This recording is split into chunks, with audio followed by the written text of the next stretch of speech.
Majelis Hakim Pengadilan Negeri atau PN Jakarta Selatan menilai, kata bernada kasar yang dilontarkan oleh Rocky Gerung bukanlah untuk menghina Presiden RI Joko Widodo sebagai pribadi, melainkan terhadap kebijakan kepala negara.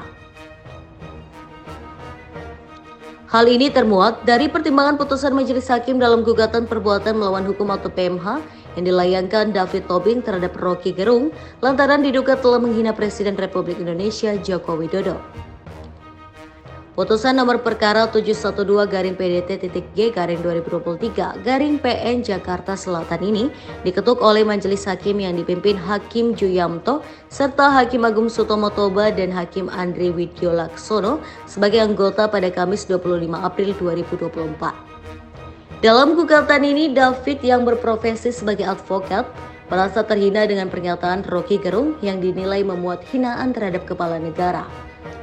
Menurut David, hinaan Rocky Gerung terhadap Presiden Republik Indonesia yang merupakan representasi dari warga negara Indonesia mengakibatkan kerugian terhadap dirinya selaku warga negara Indonesia.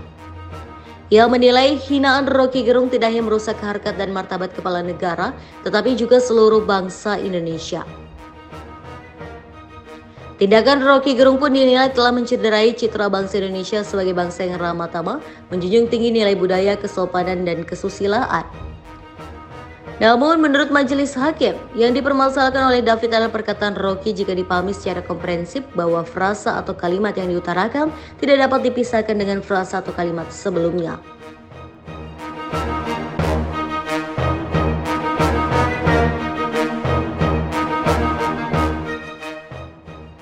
Majelis Hakim berpandangan Rocky Gerung merupakan akademisi dan intelektual yang telah menjadi narasumber, penulis, dan pembicara di berbagai acara baik secara offline maupun online.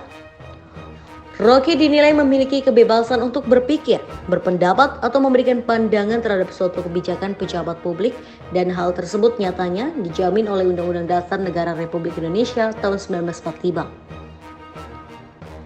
Selain itu, Majelis Hakim juga menilai bahwa apa yang dikemukakan oleh Rocky Gerung merupakan hal yang wajar dan hal tersebut seringkali terjadi di masyarakat.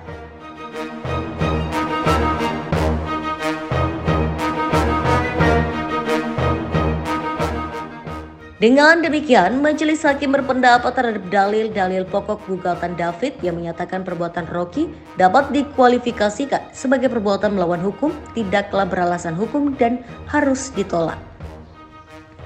Dalam gugatan ini, David turut mengajukan tuntutan provisi dengan meminta Majelis Hakim PN Jakarta Selatan melarang Rocky Gerung untuk menjadi pembicara dan narasumber di tempat-tempat pertemuan maupun media online. Majelis Hakim yang dipimpin Juyamto ini pun turut menolak tuntutan provisi David Tobing. Bahkan ia juga dihukum untuk membayar biaya perkara sejumlah Rp346.000.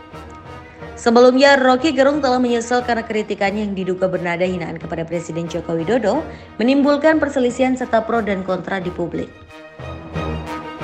Jadi sekali lagi saya menyesalkan bahwa persoalan hukum yang dari awal saya katakan ini adalah kritik saya terhadap Presiden Jokowi yang saya ucapkan dengan sangat tajam dan biasanya saya lakukan itu di mana-mana tuh. Rocky menyadari kasus ini akhirnya membuka perselisihan. Perselisihan pun berlanjut dan tanpa arah serta menimbulkan keonaran. Ia pun meminta maaf atas perselisihan yang terjadi. Jadi supaya terang di sini ya, mengapa tergugat tidak hadir? Karena di alamat tergugat yang disampaikan oleh pihak penggugat di dalam surat gugatan telah ternyata melalui panggilan surat ternyata tercatat alamat yang dimaksud itu sudah pindah. Ya, jadi alamat tergugat sudah pindah. Bagaimana dalam penyampaian panggilan gugatan melalui surat tercatat. Nah itu, silakan apa yang disampaikan dulu sebelum nanti kita ada kesempatan. Kami mengajukan gugatan terhadap saudara Rocky Gerung berdasarkan kepada alamat yang tertera di dalam perkara di Mahkamah Konstitusi. Jadi di dalam salinan putusan Mahkamah Konstitusi tertera alamat Rocky Gerung di Jalan Pisang, Pasar Minggu, dan di dalam lampiran bukti juga tertera KTP Rocky Gerung. Jadi mohon izin kami menyampaikan putusan tersebut untuk bahan bahwa alamat itu kami dasarkan kepada satu putusan yang valid, di mana menyatakan bahwa alamatnya di Jalan Pisang. Dan kami juga melampirkan di sini Google Maps yang menyatakan bahwa rumah itu adalah rumah Rocky Gerung. Ya, silakan.